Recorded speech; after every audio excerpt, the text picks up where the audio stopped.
उत्तर प्रदेश में गैस तेल की कालाबाजारी करने वालों की खैर नहीं। सीएम योगी ने सभी जिलों के डीएम एसपी को सख्त निर्देश दिए।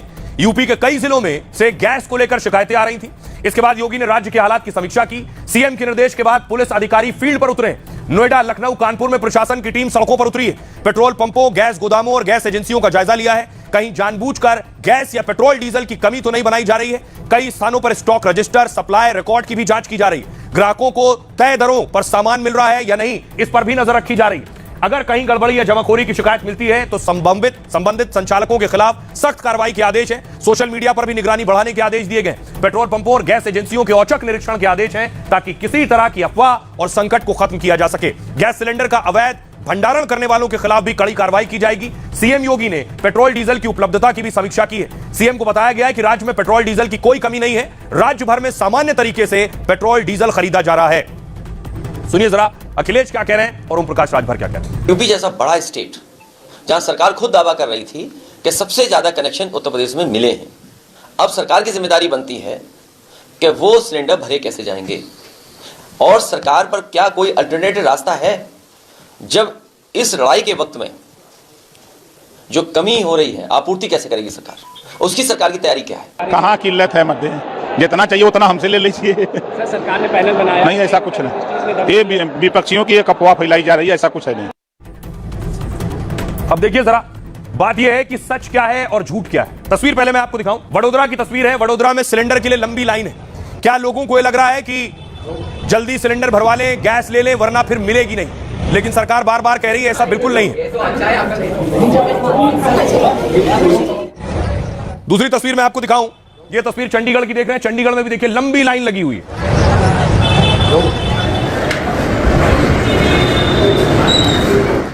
अब आइए मैं आपको बताऊं अफवाह क्या है और सच क्या है, क्योंकि इस बीच अफवाहों का बाजार भी है।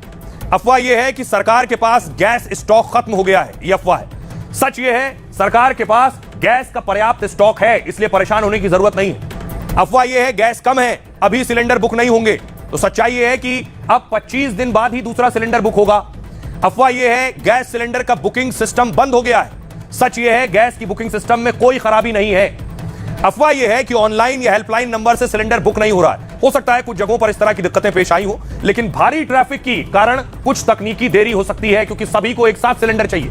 अफवाह यह है एलपीजी और सीएनजी की सप्लाई रुक जाएगी। सच यह है कि एलपीजी सीएनजी की सप्लाई जारी रहेगी। एक अफवाह यह है कि गैस सिलेंडर के दाम तेजी से बढ़ने वाले हैं, इसलिए भरवा लो। सच्चाई यह है कि घरेलू सिलेंडर 60 रुपए और कमर्शियल 115 रुपए बढ़ चुका है और सिलेंडर के और दाम बढ़ाने की कोई योजना सरकार की नहीं। एक अफवाह यह है कि एलपीजी उत्पादन पर रोक लग जाएगी।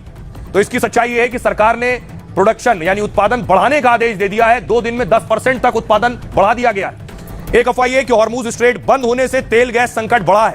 इसकी सच्चाई यह है कि भारत के पास तेल गैस के दूसरे रूट भी मौजूद हैं। भारत 40 देशों से तेल गैस खरीदता है, इसलिए सच्चाई पर ध्यान देने की जरूरत है और अफवाहों से दूर रहें। सुनिए सियासतदान क्या कहते हैं। इसका सबसे ज्यादा खामियाजा इस वक्त इमीडिएटली रेस्टोरेंट्स और होटल बर्दाश्त कर रहे हैं।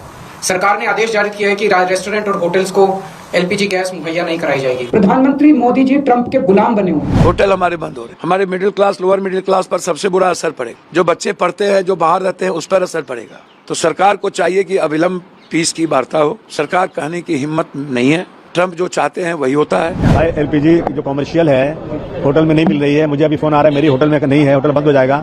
घर में नहीं है। मेरी वाइफ ने 2 जो है उसके इलेक्ट्रिक चूल्हे बड़े बड़े घर मंगाए हैं। चारों तरफ हाहाकार मची हुई है और हमने बड़ी मेहनत से, मैं एमएलए हूँ, मुझे घर के गैस के लिए जरूरत थी। तो किसी ने कहा कि उसमें जो है ब्लैक से मिल रहा है। मैंने कहा भैया ले लो, ब्लैक से ले लो, नहीं तो क्या मुश्किल है। यानी बिल्कुल से हालत खराब है।